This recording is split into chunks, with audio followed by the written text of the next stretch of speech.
We came to the conclusion that we should have taken more risks during our journey because we chose for the safer routes rather than the more risky situations.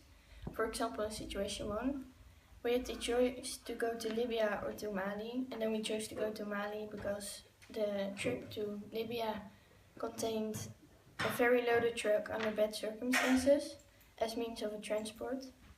But if we had chosen to go to Libya, we probably would have ended up in Germany, which is much closer to our end destination.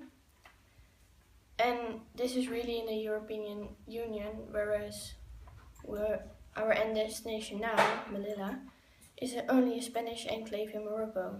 So you could say that we didn't even end up inside the European Union. Also, we have to think less about money and more about where we want to go.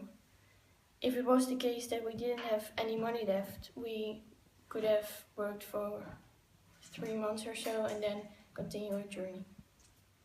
The next thing we learned from this PA is that we realized that it's harder than we thought for the government to determine whether someone can stay or not. At first we let actually almost everyone in.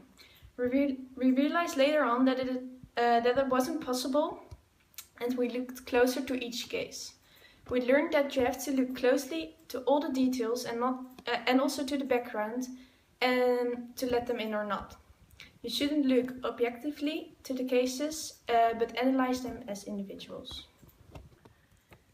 We found out that language is kind of a big struggle for migrants because it's very difficult for them to express themselves in a different language.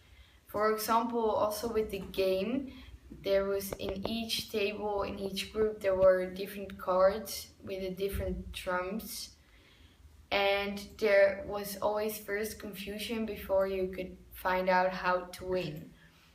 The same is with migrants. They come in countries with different cultures, languages and rules, and they don't immediately know them, and it's hard for them to adjust.